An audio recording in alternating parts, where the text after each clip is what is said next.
You ever feel like life's nothing but a series of bad trades?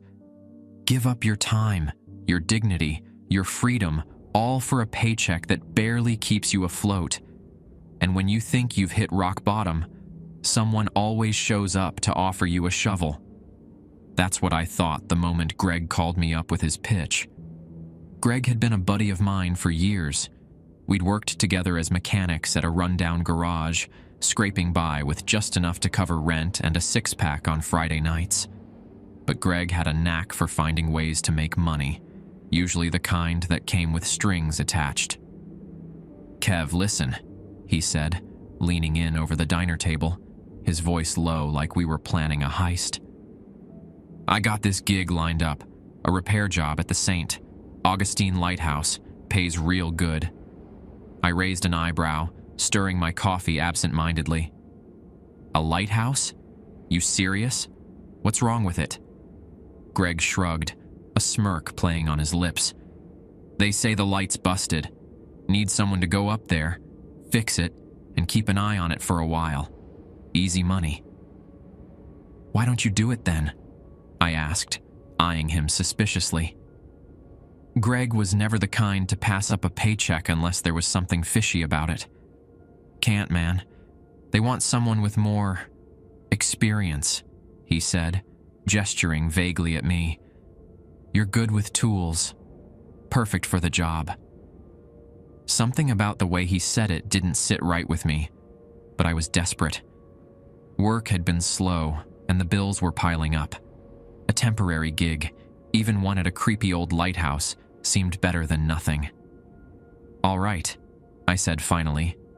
"What's the catch?" Greg's grin widened, and for a moment, I thought I saw something flicker in his eyes, something cold and calculating. "No catch," he said, sliding a piece of paper across the table. "Just follow the rules." The lighthouse loomed over me like a sentinel as I pulled into the gravel lot. Its white and black stripes spiraled upward, cutting against the overcast sky.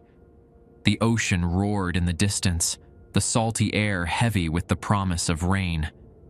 I stepped out of my truck, the gravel crunching under my boots, and stared up at the towering structure. It looked old, older than I'd expected. The paint was peeling in places, and the glass at the top glinted ominously in the weak sunlight. The keeper's quarters were just as run down. A single-story building with boarded-up windows and a sagging roof. It looked like it hadn't seen a human in decades. I pushed the door open, the rusty hinges groaning in protest. Inside, the air was damp and musty, the smell of mildew clinging to the walls. A desk sat in the corner, its surface cluttered with old logs and papers. On top of them lay a key and a folded piece of paper. I picked up the paper, unfolding it with a sense of unease. The handwriting was jagged, scrawled in thick black ink. Rules for the lighthouse keeper. Rule 1. Always knock on the lighthouse door before entering, and wait until you hear 3 knocks in return. If there is no response, do not enter. Rule 2. When climbing the ladder, count the rungs aloud. If you reach 31 and are not at the top, descend immediately. Rule 3. Keep the lighthouse light spinning from sunset to sunrise. If it stops, relight it within 3 minutes, no matter what. Rule 4. Do not stand directly in the beam of the lighthouse light. Shadows in the light are not yours. Rule 5. If you hear whistling from the tower stairs, lock yourself in the light chamber and stay silent until it stops. Rule 6. Do not look at the ocean between midnight and 3 a.m. The water remembers, and it watches. Rule 7. If you find sand on the stairs, sweep it away immediately.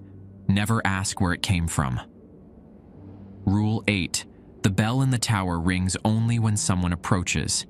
If it rings and no one is there, do not answer the door. My stomach twisted as I read the list. Greg hadn't mentioned anything about rules. "Figures," I muttered, stuffing the paper into my jacket pocket. The inside of the lighthouse was worse than I'd imagined. The walls were damp, the metal stairs rusted and creaking under my weight. The ladder leading to the light was splintered, its rungs worn smooth by years of use. I slipped on a pair of work gloves, the rule nagging at the back of my mind, and began the climb. The higher I went, the colder it got. By the time I reached the top, my breath was visible in the air. The light chamber was cramped, the glass panes streaked with grime. The Fresnel lens in the center stood like a monument, its intricate patterns catching the faint sunlight. But something about it felt wrong. I set my toolbox down and got to work, checking the wiring and cleaning the lens. The silence was oppressive, broken only by the distant crash of waves. I tried to focus, but the rules kept swirling in my head. When I finally finished, I stepped back to admire my work. The light looked pristine, ready to pierce the night once more. But as I turned to leave, something caught my eye. On the ladder, carved faintly into the splintered wood, was another message. "He watches from the stairs." The sun was setting as I finished cleaning the Fresnel lens, and I stood in the chamber for a moment, staring out at the horizon. The ocean stretched out endlessly, the waves glinting like shards of glass under the fading light. It was beautiful in a haunting sort of way, the kind of view that reminded you how small you really are. The light hadn't worked in years, and the gears groaned in protest as I set them in motion. But eventually, the mechanism whirred to life, the beam cutting through the encroaching darkness in slow, deliberate rotations. I watched it for a moment, almost mesmerized by the way the light sliced through the fog. But then I remembered the rule. Do not stand directly in the beam of the lighthouse light. Shadows in the light are not yours. I stepped back quickly, heart pounding. The instructions Greg had given me, those strange, cryptic rules, had been gnawing at the edges of my mind all day. I wasn't the kind of guy who scared easily, but something about this place felt off. The air inside the light chamber grew colder as night fell, the temperature dropping sharply with each passing minute. My breath clouded in front of me, and the faint hum of the light's rotation seemed to grow louder, almost rhythmic, like a heartbeat. As I turned to leave, I caught a glimpse of something out of the corner of my eye. A shadow. It flickered across the glass, just for a moment, and my stomach twisted into knots. I whipped around, shining my flashlight at the spot where I'd seen it, but there was nothing there. Just the empty room, bathed in the steady glow of the rotating light. Just the beam playing tricks on me, I muttered under my breath, trying to convince myself. But the unease didn't go away.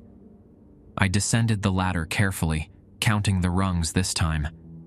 The numbers rolled off my tongue like a mantra. 28, 29, 30.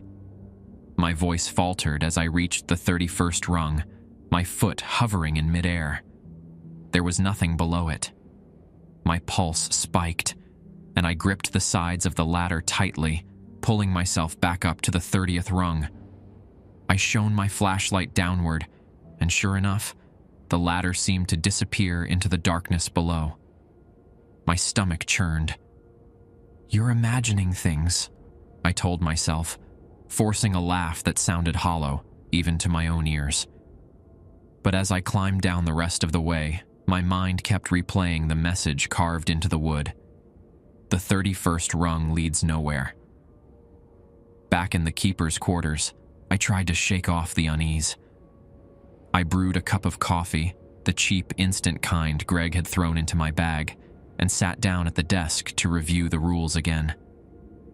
The rules felt like they were written for a different world, one where shadows moved on their own and the ocean had a memory. But I couldn't afford to ignore them. I'd already seen enough to know this place wasn't normal. The night stretched on, the hours crawling by as I sat in the keeper's quarters, listening to the faint hum of the lighthouse. Every creak of the floorboards, every whisper of wind outside made my skin crawl. I couldn't stop thinking about the ladder, about that 31st rung that didn't exist. Then, just past midnight, I heard it. A low, haunting whistle drifting down the staircase from the light chamber. The whistle pierced the silence like a needle through fabric, long and drawn out, carrying a hollow quality that made the hairs on the back of my neck stand on end. It wasn't the wind. That much I knew. The sound was deliberate, too human, and yet, not. I froze, coffee cup halfway to my lips, as the whistle echoed again. It was closer this time, spiraling down the tower's staircase in uneven intervals. My mind scrambled to remember the rules. If you hear whistling from the tower stairs, lock yourself in the light chamber and stay silent until it stops. But I wasn't in the light chamber. I was here, in the keeper's quarters, alone with no barrier between me and whatever was in the tower. The thought turned my veins to ice.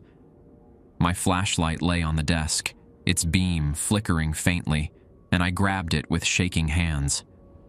The whistle sounded a third time, this one sharper and more urgent, as though whoever or whatever was making it wanted me to come closer. Against every rational instinct, I stood and moved toward the door that led to the tower staircase. The air grew colder with each step, and by the time I reached the threshold, I could see my breath clouding in front of me. The door was ajar, just enough to let the darkness beyond bleed into the dim light of the quarters. "Greg, if this is some kind of sick prank," I whispered under my breath, but my words trailed off. I knew Greg wasn't here. I was alone.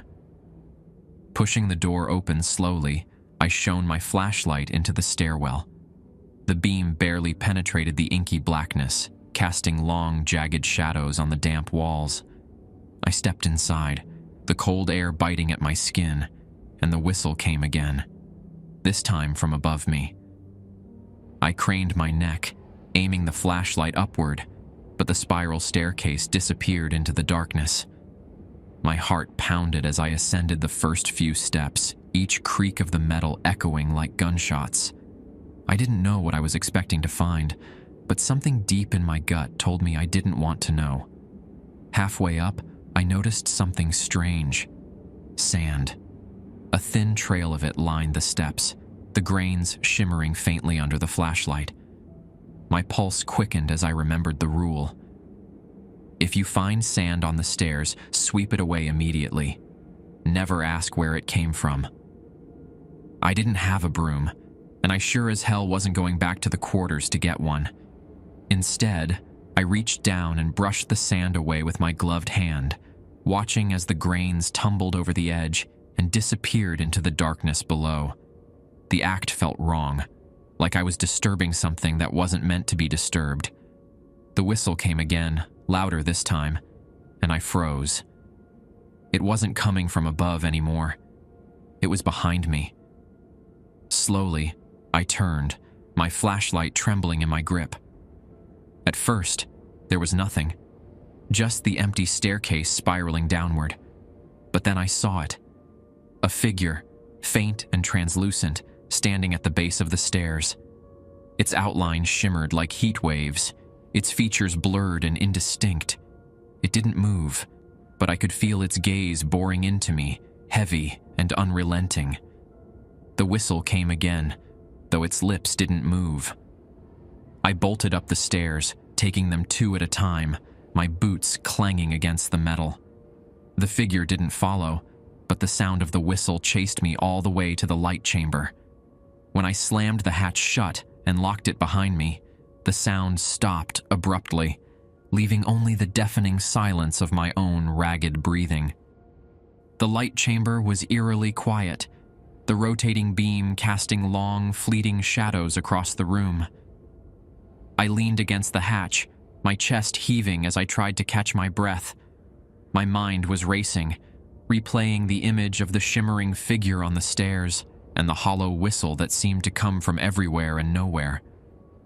For a long moment, all I could hear was the faint whir of the light's mechanism and the distant roar of the ocean. But then, cutting through the stillness, came the sound I was dreading. The bell. It started low, a single toll that reverberated through the tower like a warning. My blood ran cold as I remembered the rule. The bell in the tower rings only when someone approaches. If it rings and no one is there, do not answer the door. The bell rang again, louder this time, the sound vibrating through the metal walls of the chamber. I shined my flashlight toward the staircase, half expecting to see the shimmering figure again. But the stairs were empty, the shadows undisturbed. "Who's there?" I called out, my voice echoing back at me. No answer. The bell tolled a third time, and I felt my heart sink. My flashlight beam wavered as I stepped toward the chamber's single window, the glass streaked with salt and grime. Against my better judgment, I wiped a patch clean with my sleeve and peered out. The world outside was cloaked in darkness, the beam of the lighthouse sweeping across the rocky shoreline. For a moment, I thought the beach was empty, but then I saw it, a figure standing motionless at the edge of the water. It wasn't Greg. It wasn't anyone I recognized. The figure was tall and thin, its clothes tattered and flapping in the wind. It stood unnaturally still, its head tilted slightly upward as though it was staring directly at the light chamber. The bell tolled again, and this time it didn't stop. The sound grew louder, faster, each strike hammering against my ears until I thought my head would split open. I stumbled back, clutching my hands over my ears, but the noise was relentless. And then it stopped. The sudden silence was almost worse. My ears rang and the room felt heavier, the air thick and oppressive. I staggered back to the window, my hands trembling as I lifted the flashlight. The beam cut through the darkness, sweeping across the beach. The figure was gone. The tension was unbearable. I tried to convince myself it was all in my head, that the rules were just some kind of elaborate joke, but deep down, I knew better. There was something wrong with this place, something ancient and malignant that I couldn't begin to understand. I glanced at the light, its steady rotation offering the only semblance of normalcy. But as I turned away, the room plunged into darkness. The light had stopped. Panic surged through me as I scrambled toward the controls, fumbling with the mechanism. The gears were jammed, refusing to budge no matter how hard I twisted the crank. The rule burned in my mind. If the light stops, relight it within 3 minutes, no matter what. I grabbed my toolbox, spilling its contents across the floor in my haste. My hands shook as I worked, sweat dripping down my face despite the freezing cold. The darkness pressed against the windows, and for a moment, I thought I saw something moving in the shadows beyond the glass. The light flickered back to life, its beam slicing through the fog once more. I sagged against the wall, my heart pounding in my chest. But my relief was short-lived. As the beam swept across the ocean, it illuminated something that made my blood run cold. The figure from the beach was now standing on the rocks, closer to the lighthouse. Its head was tilted back, and though I couldn't see its face, I knew it was watching me. The hours dragged on, each second stretching into eternity. I stayed in the light chamber, too terrified to descend the stairs. The rules had kept me alive so far, but I couldn't shake the feeling that I was running out of time. At some point, I must have dozed off because I was jolted awake by a sound I hadn't heard before. A low, rhythmic thumping. It was faint at first, almost imperceptible, but it grew louder with each passing second. The sound was coming from below. I grabbed my flashlight, my legs stiff as I forced myself to stand.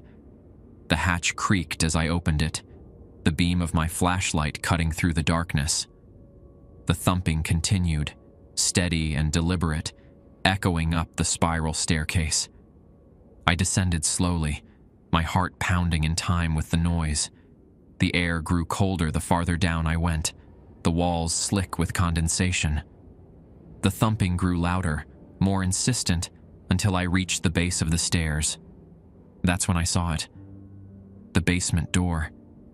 It was made of thick, weathered wood, the edges stained with something dark and sticky. The thumping was coming from the other side, each impact rattling the frame. A faint whispering seeped through the cracks, a language I didn't understand but instinctively feared. I backed away, the rule screaming in my mind.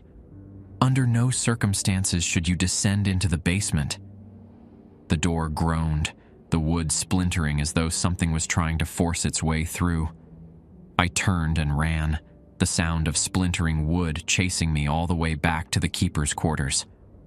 I locked the door to the keeper's quarters behind me, my hands trembling as I slid the bolt into place.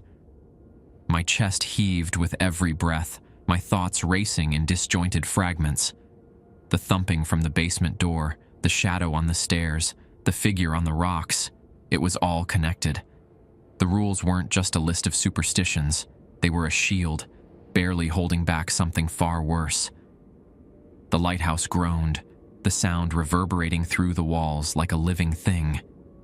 And then, as if to confirm my worst fears, the bell tolled again. I froze, the sound cutting through the silence like a blade. This time, the bell wasn't slow and deliberate. It was frantic, the chime ringing out in rapid succession as though someone were pulling the rope in desperation. I knew what the rules said. If the bell rings and no one is there, do not answer the door. But I wasn't thinking clearly. The sound was unbearable, each toll slamming against my skull like a hammer. Before I realized what I was doing, my hand was on the doorknob. "Don't," I whispered to myself, gripping the cold metal. "Don't open it." But then, as if answering my hesitation, a voice called out from the other side. "Kevin, it's me. Open the door." It was Greg. I yanked the door open without thinking, and my heart sank. The doorway was empty.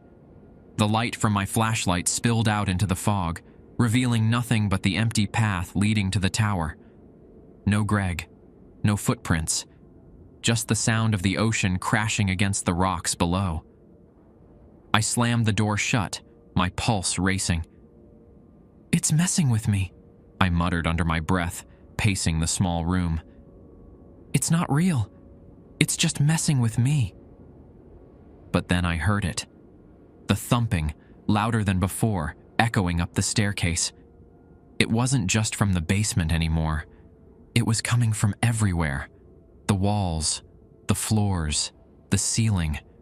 The lighthouse itself seemed to shudder with every impact, as though whatever was in the basement had finally broken free. And then the light went out. Darkness swallowed the room, the faint glow of my flashlight barely piercing the shadows. I grabbed the rules from the desk, my eyes scanning the list as though they could save me now. If the light stops, relight it within 3 minutes, no matter what. I had no choice. I grabbed my toolbox and bolted out of the quarters, the cold night air biting at my skin as I sprinted toward the tower. The stairs groaned under my weight as I ascended, each step taking me closer to the light chamber. But the thumping followed me, louder and more insistent. It wasn't just one set of footsteps anymore. It was many. Dozens, maybe hundreds, all climbing the staircase behind me. I reached the light chamber, slamming the hatch shut and locking it behind me. My hands shook as I worked on the mechanism, the gears grinding and protesting as I tried to bring the light back to life. Sweat dripped down my face, mixing with the salty air as I worked frantically. Finally, the light flickered on, its beam cutting through the darkness. I slumped against the wall, my chest heaving as relief washed over me. But then I saw it. The beam of light swept across the ocean, illuminating the rocks below. Figures were standing there, dozens of them, their outlines faint and shimmering like the one I'd seen before. They were all staring up at the lighthouse, their heads tilted back, their faces obscured. And then the light swept across the water, revealing something even worse. A shipwreck, its rotting hull jutting out of the waves, its deck crawling with more of those figures. They stood motionless, their heads turning in unison to follow the beam of light. The bell rang again, and this time, the hatch behind me rattled. I don't know how long I sat at the base of the lighthouse, staring blankly at the beam of light sweeping across the restless waves. My body was numb, every muscle aching from the night's horrors, but my mind wouldn't stop racing. There were too many questions, too many things that didn't add up. And in the silence, the lighthouse itself seemed to hum with some ancient secret, a presence I could almost feel pressing down on me. Then I remembered the journal. It had been buried beneath the old logs and papers in the keeper's quarters, its leather cover cracked and discolored with age. I'd barely glanced at it before, distracted by the rules and the eerie events that seemed to unfold with every passing hour. But now, desperate for answers, I flipped it open and began to read. The entries were written in tight, slanted handwriting, and the names scrawled on the first page sent a chill through me. Thomas Rourke. Keeper, 1956. Thomas had been a repairman like me. He'd been hired to fix the light after a storm damaged the mechanism, and what was supposed to be a quick job had turned into something far more sinister. His entries began optimistically enough, with details about the repairs and the beauty of the lighthouse at dusk. But soon, the tone shifted. The rules appeared on my second night. One entry read, etched into the ladder. At first I thought it was a joke, but then the bell rang, and the door opened on its own. I didn't follow the rule that night, and I swear I heard footsteps in the tower. But no one was there. As I read on, the pieces of the puzzle began to fall into place. Thomas had been haunted by the same figures I'd seen. The shadows on the rocks, the strange sounds in the stairwell, the oppressive presence in the basement. He followed the rules religiously, but the lighthouse wasn't satisfied with compliance. It wanted more. The final entries were fragmented, the handwriting shaky and erratic. The ladder's rungs feel longer every night. I keep climbing, but the top never comes. The sand on the stairs, it moves on its own. I swept it away, but it came back. I think it's coming from the ocean. The bell keeps ringing. I can hear them whispering outside the door. They want me to come out. Then, on the very last page, a single chilling sentence was scrawled in uneven letters. It wasn't an accident. My heart sank as I read the words again, my mind racing. The stories about Thomas's death said he'd fallen from the top of the lighthouse while repairing the light. But if his journal was to be believed, the fall hadn't been a tragic mistake. The lighthouse had pushed him. The thought sent a shiver down my spine, but it explained everything. The eerie events, the unrelenting rules, the feeling of being watched. The lighthouse wasn't just haunted, it was cursed, a malevolent entity in its own right. And it demanded a keeper. I slammed the journal shut, the sound echoing in the tiny room. My hands trembled as I stared at the ladder leading up to the light chamber. The words carved into the rungs burned into my memory. Count your steps. The 31st rung leads nowhere. That's when I realized the truth. Thomas hadn't just been the keeper. He'd been the lighthouse's prisoner, trapped here until the day it claimed him. And now, it had chosen me to take his place. The beam of light swept across the ocean, illuminating the jagged rocks below. In that moment, I felt the weight of the curse settle on my shoulders. The lighthouse didn't care about me. It cared about the light. It needed someone to keep it spinning, to maintain the illusion of safety while it fed on whatever darkness lingered beneath the waves. I heard the bell ring again, and this time, I didn't bother looking out the window. I knew what I'd see. The figures on the rocks, their heads tilted back, their eyes fixed on the light, watching, waiting. I've been here for weeks now, maybe months. The days blur together, marked only by the rising and setting of the sun. The rules keep me alive, but only just. The shadows grow bolder every night, creeping closer with every sweep of the beam. I've tried to leave. The truck won't start, and the road loops endlessly back to the lighthouse. Greg tricked me into this, but I know now he was just another pawn.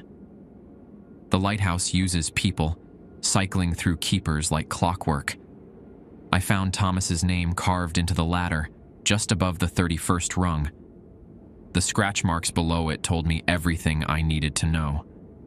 He'd been trying to hold on, trying to climb to safety, but the lighthouse had other plans. When my time comes, I know I'll share his fate.